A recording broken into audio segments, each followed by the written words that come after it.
Welcome to my channel English study lovers. आज हम discuss करेंगे why we travel by Pico Iyer. Siddharth Pico Raghavan Iyer, known as Pico Iyer, is a British-born essayist and novelist. Known for his travel writing, he is the author of numerous books on crossing cultures, including Video Night in Kathmandu, The Lady and the Monk, and The Global Soul. He has been a contributor to Time, Harper's, The New York Review of Books, and The New York Times. परिचय। यह अध्याय pico Iyer द्वारा लिखा गया है और इस प्रश्न को संबोधित करता है कि मनुष्य यात्रा क्यों करता है। लेखक उन कारणों की पड़ताल करता है जो यात्रा को एक सुखद गतिविधि बनाते हैं। वह कुछ महान लेखकों को उद्धृत करता है और अपने स्वयं के यात्रा अनुभव का भी हवाला देता है। एक मुक्तिदायक अनुभव के रूप में यात्रा। लेखक यह कहते शुरू करता है कि यात्रा का प्राथमिक कारण है कि यह एक मुक्तिदायक अनुभव के रूप में कार्य करता है। यात्रा में स्वयं को खो देता है। रोजमर्रा की जिंदगी का कोई बोझ नहीं है और हमारे निजी या पेशेवर जीवन की कोई जिम्मेदारी हमें पीछे नहीं रखती है। इसलिए यात्रा करते समय कोई अवरोध नहीं है। एक यात्री अपने विश्वासों और निश्चितताओं को घर पर छोड़ देता है और खुद को नई संभावनाओं के लिए खोलता है। यात्रा करते समय हम अपने व्यवसाय या हमारी सामाजिक प्रतिष्ठा से पहचाने नहीं जाते हैं, यानी हम अनावश्यक लेबल से मुक्त हो जाते हैं। इसलिए हम यात्रा करते समय स्वतंत्र रूप से अपने आवेगों का पालन करते हैं। स्वयं के लिए एक खोज के रूप में यात्रा। यात्रा हमारे व्यस्त जीवन से बहुत अनावश्यक राहत प्रदान करती है। हमारे व्यस्त कार्यक्रम की हलचल हमारे जीने की भावना को दूर कर देती है। यात्रा हमें जीवन को पूरी तरह से जीने के लिए एक नई भावना देती है। हम एक आध्यात्मिक जरूरत पर ध्यान देना शुरू करते हैं। हर बार जब हम यात्रा करते हैं तो हमें अपने विश्वासों पर सवाल उठाते हैं और अपनी राय पर पुनर्विचार करते हैं। इस प्रकार यात्रा हमें अपनी धारणाओं पर सोचने और प्रतिबिंबित करने के लिए मजबूर करती है। यात्रा इसलिए हमारे स्वयं के ज्ञान को समृद्ध करती है क्योंकि यह हमें अपने मन की अस्पष्टीकृत रिक्तियों का पता लगाने और अपने स्वयं के मूड को समझने के लिए प्रेरित करती है। यात्रा की शांति और शांति एक तरह की आध्यात्मिक जागृति पैदा करने में मदद करती है। कहने का तात्पर्य यह है कि जब हम बाहर यात्रा करते हैं तो हम अपने भीतर भी यात्रा करते हैं। हम अपने भीतर के विशाल विस्तार का पता लगाते हैं। हमारे दृष्टिकोण को समृद्ध करने के लिए यात्रा। जब हम अनजान जगहों की यात्रा करते हैं और नए लोगों से मिलते हैं तो हम उनकी संस्कृति से रूबरू होते हैं। इससे हमें मानवता की गहरी समझ मिलती है। यात्रा हमें अधिक दयालु, सहानुभूतिपूर्ण बनाती है, हमारी विचार प्रक्रिया का दायरा विस्तृत बनाती है और हम कई दृष्टिकोणों को इकट्ठा करते हैं। हम यह समझने लगते हैं कि हमारे दृष्टिकोण सार्वभौमिक नहीं है, बल्कि केवल हम तक ही सीमित है।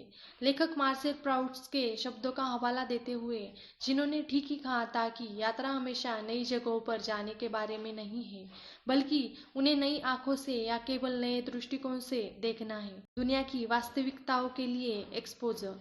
यात्रा हमें न केवल प्राकृतिक सुंदरता और लुभावने परिदृश्य दिखाती है, बल्कि हमें दुनिया की कठोर वास्तविकताओं से भी रूबरू कराती है। जब हम अपने घरों की सुख सुविधाओं को छोड़ देते हैं, तभी हम दुनिया की दूसरे लोगों की तकलीफों को देख सकते हैं। उनके जीवन के बारे में हमारी भ्रांतियां दूर हो जाती हैं। हमें यह समझ में आता है कि पहाड़ी या रेगिस्तान जैसे इलाके जो सौंदर्य की दृष्टि से इतने मनभावन लगते हैं, वास्तव में रहने के लिए कठिन स्थान है। इस प्रकार हमें उन्हें केवल अमूर्त के रूप में सोचने से रोका जाता है। इस तरह हम इस तरह की भ्रांतियों से खुद को बचाने के लिए यात्रा करते हैं। यात्रा सांस्कृतिक आदान प्रदान को सक्षम बनाती है। जब कोई व्यक्ति यात्रा करता है तो वह अपने साथ न केवल एक सामान बल्कि अपनी मान्यताओं और मूल्यों को भी साथ ले जाता है। यह यात्रियों और मूल निवासियों के बीच सांस्कृतिक आदान प्रदान को सक्षम बनाता है। उदाहरण के लिए लेखक कहता है कि वह हमेशा माइकल जॉर्डन के पोस्टरों को क्योटो ले जाता है और घर से बुनी हुई एकेबाना टोकरियां लाता है। कभी कभी यह न केवल सांस्कृतिक कलाकृतियां होती है, बल्कि सपने भी होते हैं जो यात्रा में बदल जाते हैं या ले जाते हैं। हमारे सच्चे स्वयं की वापसी के रूप में यात्रा। हमारा आधुनिक जीवन और सफलता की चूहा दौड़ जीवन के प्रति हमारे दृष्टिकोण को भ्रष्ट कर देता है, लेकिन यात्रा करते समय हम अपने बुनियादी न्यूनतम सामान ले जाते हैं, इसलिए हम वह सब त्याग देते हैं जो आवश्यक नहीं लगता। इस तरह हम भौतिक संपत्ति के लिए अपने जुनून से छुटकारा पा सकते हैं। यात्रा हमें जीवन से प्यार करती है। लेखक कहता है कि जैसे जैसे हम यात्रा करते हैं, हमारा नया जन्म होता है।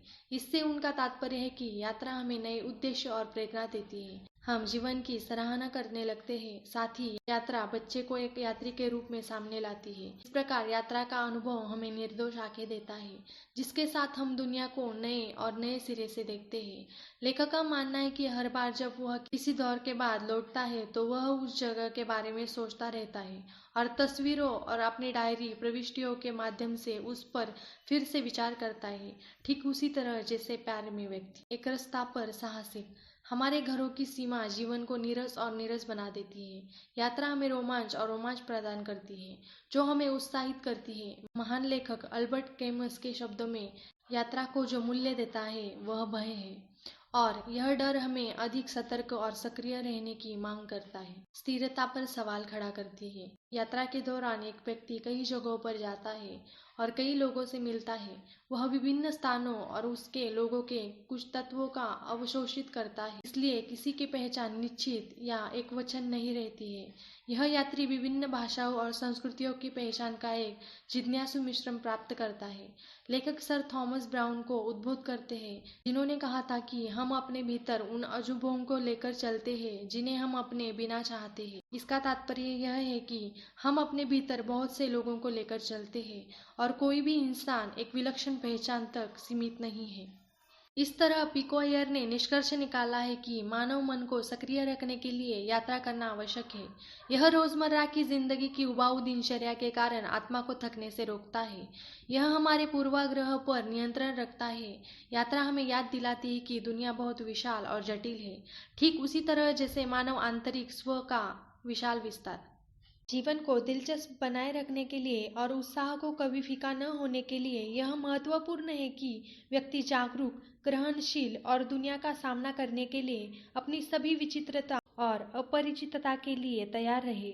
यात्रा हमारे लिए यह मुकाम हासिल करती है।